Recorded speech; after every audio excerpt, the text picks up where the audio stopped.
साधन प्रतिस्थापन की लोच के सवाल को कंटिन्यू करते हुए आज हम आगे चलेंगे। तो पिछले वीडियो में हमने साधन प्रतिस्थापन की लोच की अभिव्यंजना का निरूपण किया था, जहाँ निकल के आया था साधन प्रतिस्थापन की लोच sigma equal to F L into F K by L into K into D bracket L into F L plus K into F K. ठीक है, ये निकल के आया था। अब क्वेश्चन का अगला जो पार्ट था उसमें यह था कि इसे रेखीय सजातीय उत्पादन फलन के लिए परिवर्तित कीजिए। अब रेखीय सजातीय उत्पादन फलन लीनियरली होमोजीनियस प्रोडक्शन फंक्शन क्या होता है, आपने देखा है ये कि Q equal to L into F L plus K into F K. Euler theorem में भी आपने देखा था रेखीय सजातीय उत्पादन फलन Q इक्वल टू एल। रेखीय सजातीय उत्पादन फलन में हमने देखा था कि जो साधन को यदि भुगतान उनकी उत्पादकताओं के बराबर किया जाता है सीमांत उत्पादकताओं के आधार पर, तो कुल उत्पादन कुल भुगतान बराबर होता है। यह आयलर प्रमेय में हमने देखा था। तो रेखीय सजातीय उत्पादन फलन Q इक्वल के लिए साधन प्रतिस्थापन की लोच को जब हम रूपांतरित करेंगे तो हम लेते हैं Q equal to L into F L plus K into F K. ठीक है, अब इसको डिफ्रेंशिएट कीजिए लेबर के रेस्पेक्ट में, यानी श्रम में परिवर्तन करके देखिए तो श्रम की सीमांत उत्पादकता आएगी। तो del Q by del L equal to F L, जिसको हम एफ एल कहते हैं। ठीक है, एफ एल इक्वल टू अब क्या आएगा, कीजिए साहब इसका L into F L L. जब इसका करेंगे तो ध्यान रखना ये पार्शियल डिफ्रेंशिएशन है, ये टोटल नहीं है, इसलिए आप अब वो कन्फ्यूजन ख़त्म कर लेना। जब एल को एज इट इज़ रखते हुए एफ एल का करेंगे तो L into F L L, और एफ एल का कर चुके हैं, एल का करना है तो एफ एल को एज इट इज़ लिखिए और एल का एल के सापेक्ष करेंगे तो एक आएगा। ठीक है, इसी तरह से के को एज इट इज़ रखते हुए एफ के का कीजिए तो के इंटू एफ के एल, और एफ के को एज इट इज़ रखते हुए के का एल के सापेक्ष करेंगे तो जीरो होगा, क्योंकि जो है इसमें डेल के बाई डेल एल जो है वो शून्य होगा। ठीक है, या डी के बाई डी एल, जो भी आप कहना चाह रहे हैं, गुणा के नियम से हो रहे हैं दोनों, ये वाला पार्ट भी ये वाला पार्ट भी। तो ये वैल्यू निकल के आई। अब देखिए ये एफ एल है यहाँ पे, ये लिख दिया, एक एफ एल यहाँ पे भी है, तो इसको इधर लेफ्ट हैंड साइड में लिया, ये माइनस एफ एल हो जाएगा, इसका चिन्ह बदल जाएगा। इधर राइट हैंड साइड में क्या हुआ, L into F L L, L into F L L plus ये एक और बचा के इंटू एफ के एल। ठीक है, इसे आप अब चूंकि F L minus F L equal to zero हो गया, तो इसलिए L into F L L plus K into F K L बराबर जीरो होगा। अब L into F L L, इसको दूसरे इसकी साइड बदलिए, दूसरी साइड में ले जाइए एफ के एल को, तो चिन्ह बदल जाएगा, माइनस के इंटू एफ के एल।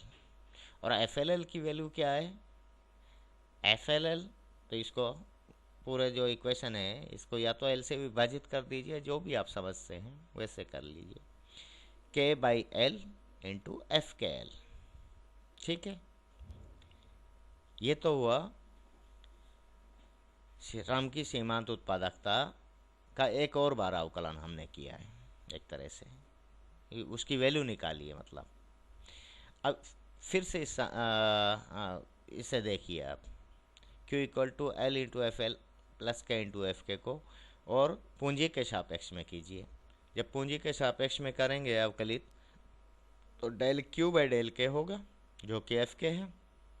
अब कीजिए सर, एल को एज इट इज रखिए, के इसको पूंजी के सापेक्ष में कर रहे हैं तो इसका करेंगे एफ एल का पूंजी के सापेक्ष में, तो एफ एल के आ जाएगा, तो एल इंटू एफ एल के, और एल का अगला जो है जीरो हो जाएगा, गुणा के नियम से हो रहा है ये भी। ठीक है, वो लिखा नहीं मैंने। अब इस पार्ट का कीजिए, पहले एफ के क्या कीजिए, तो के को एज इट इज रखा, तो के को एज इट इज रखा तो किया एफ के आया इसका, प्लस अब एफ के का कर चुके हैं तो एफ के को एज इट इज लिखा, और अवकलन किसका के सापेक्ष करेंगे तो एक आएगा, तो गुणा में एक। ठीक है, इसको सरल कीजिए, यहाँ एफ के है और यहाँ पे भी एफ के है, तो यह एफ के को लेफ्ट हैंड साइड में लिया, F K minus F K लिख दिया, equal to L into F L K plus K into F K. वही प्रक्रिया अपनानी है जो अभी हमने अपनाई थी। अब देखिए एफ के माइनस एफ के जीरो हो जाएगा, इसलिए L into F L K plus K into F K equal to zero. अब एफ के की वैल्यू हमें चाहिए, तो इसको साइड बदल दीजिए। ठीक है, सिर्फ एफ के वाला पार्ट हम रखते हैं इधर, तो एफ के वो K into F K minus L into F L K, या F K equal to minus L by K into F L K, ये निकल के आया। ठीक है, साधन प्रतिस्थापन की लोच का सूत्र क्या है, ये है sigma equal to F L into F K bracket L into F L plus K into F K. ठीक है, हमें दूसरा सूत्र काम में लेना था, इसलिए यहाँ ये सारी निकाली हमने, तो बटा एल इंटू के ब्रैकेट माइनस डिटर्मिनेंट है जो बॉर्डर हेसियन डिटर्मिनेंट वो है एफ एफ के square plus 2 F L into F K minus F के इंटू एफ एल का स्क्वायर, ये है एफ एल की वैल्यू है हमारे पास, एफ के की वैल्यू है, तो इन दोनों वैल्यूज़ को यहाँ रख दीजिए। जब यहाँ वैल्यू रखेंगे, देखिए अब L into F L plus K into F के क्या है हमारा उत्पादन फलन है, तो ये बराबर किसके है क्यू के, तो ये क्यू लिख दिया, बाकी इनकी वैल्यू रख दीजिए। जब वैल्यू रखेंगे तो एल इंटू के तो बाहर है, ये कॉमन है, एक तरह से ब्रैकेट से बाहर है। एफ एल की वैल्यू लिखिए हमने, चूंकि उसमें माइनस चिन्ह है और माइनस ये है, तो माइनस माइनस गुणा होकर प्लस हो जाए, के by L into F L K into F के स्क्वायर। ठीक है, plus 2 into F L K into F L into F के, ये इसमें कोई बदलाव नहीं है। अब एफ के की वैल्यू रखिए, प्लस एफ के की वैल्यू ये रही है एफ के की, चूँकि ये माइनस चिन्ह है और ये भी माइनस है, गुणा होंगे तो इसलिए प्लस हो गया, तो एल बाई के F L K into F L का स्क्वायर, ये निकल के आया। देखिए ये सारी चीज़ें मैंने साइड में लिखी हैं, चूँकि एफ एल के equal to F K L और L into F L plus K into F K equal to Q, जो कि हमने लिया है। अब इसको आगे सरल कीजिए, हल कीजिए, तो एफ एल इंटू एफ के इंटू क्यू तो है ऊपर, बेटा एल इंटू के ये हमारे पास है, यहाँ से हम कॉमन क्या ले सकते हैं, देखिए यहाँ एफ एल के है, यहाँ एफ एल के है और यहाँ एफ एल के है, तो एफ एल के तो यहाँ कॉमन आ गया, बटा लेबर और कैपिटल ये दो भी कॉमन आ रहे हैं नीचे। ठीक है, जब इनको कॉमन ले लिया तो ये हो जाएगा के स्क्वायर एफ के स्क्वायर, भाई कॉमन जब ले लिया, देखिए के इससे बढ़ा के करने की बजाय अब आपकी प्रैक्टिस इस लेवल की हो कि आप सीधा कर सकें, क्योंकि आपने एलसीएम लिया था एल इंटू के, यहाँ एल से तो एल कैंसिल हो गया, के बचा था, तो के स्क्वायर हो गया, के स्क्वायर इंटू एफ के, और एफ एल के बाहर कॉमन में जा चुका है। ठीक है, plus 2 F L into F K L into के है, 2 into F L into F के इंटू एफ एल के क्यों आया ये एल इंटू के जो है कॉमन, क्योंकि एलसीएम जब लिया है आपने, यहाँ तो है ही नहीं, ना तो एल लेबर है बटा में, ना कैपिटल है, इसलिए इंटू एल इंटू के है ये दरअसल। ठीक है, एल गुणा के कह लो आप, जो भी कहना चाहो, plus L square into F L square, ये आ गया। ठीक है, अब देखिए लेबर यहाँ पे भी है, यहाँ पे भी है कैंसिल, कैपिटल यहाँ पे भी है, यहाँ पे कैंसिल हो गए, तो ऊपर बचा एफ एल इंटू एफ के इंटू क्यू, और नीचे आ गया एफ एल के, ये बचा है, ये तो कैंसिल हो गया। अब आगे चलिए, सिग्मा इक्वल टू, अब ये क्या है दरअसल, देखिए अब देखना इसको, यहाँ एफ एल इंटू एफ के इंटू क्यू बटा एफ एल के, L into F L plus K into F के का स्क्वायर जो है ये हुआ, ये वाला है L into F L plus K into F के का स्क्वायर है। इसको जब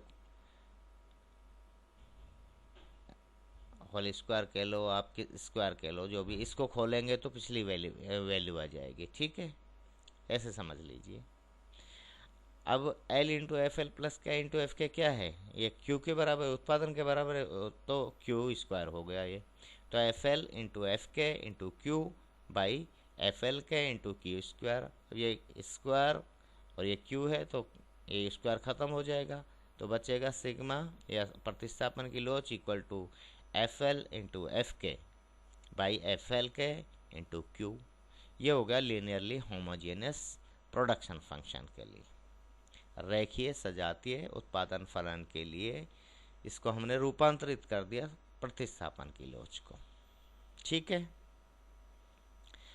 अब दूसरा जो हिस्सा था वो ये था, ये सिद्ध कीजिए कि साधन प्रतिस्थापन की लोच का मान धनात्मक होता है।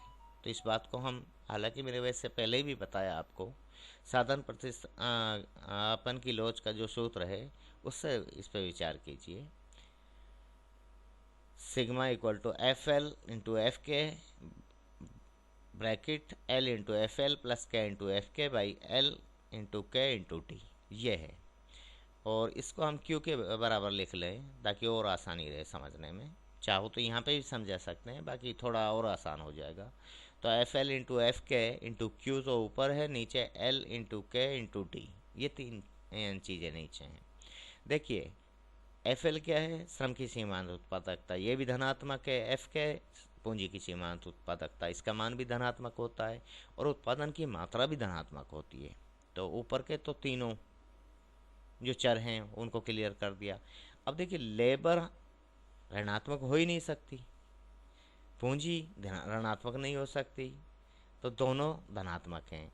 और बॉर्डर हैसियन डिटर्मिनेंट है, जो सीमाबद्ध हैसियन निर्धारक है, वो भी धनात्मक होगा, या ध्यान रहे। तो जब ये सारे चर जो है धनात्मक हैं, इन सब की वैल्यू धनात्मक है, तो ऑब्वियसली प्रतिस्थापन की लोच का मान भी धनात्मक होगा, ठीक है। तो ये बात यहाँ हम स्पष्ट कर चुके हैं, हम कह चुके हैं। अगला जो इसका हिस्सा है कि CDPF के लिए, कॉब डगलस प्रोडक्शन फंक्शन के लिए, अब जो सूत्र आए हैं, ये जो हमारे पास साधन प्रतिस्थापन की लोच के सूत्र है, इससे या इसका प्रयोग करके जो CDPF के लिए linearly homogeneous Cobb Douglas production function के लिए और CS प्रोडक्शन फंक्शन के लिए प्रतिस्थापन की लोच का मान ज्ञात कीजिए, लोच की गणना कीजिए। ये वाला जो हिस्सा है, क्योंकि अगर इसी में हम कंटिन्यू करेंगे इसी वीडियो में, तो फिर ये काफ़ी बड़ा हो जाएगा, तो ऐसे में इसको अगले वीडियो में हम लेंगे। आज के लिए इतना ही, थैंक यू, धन्यवाद।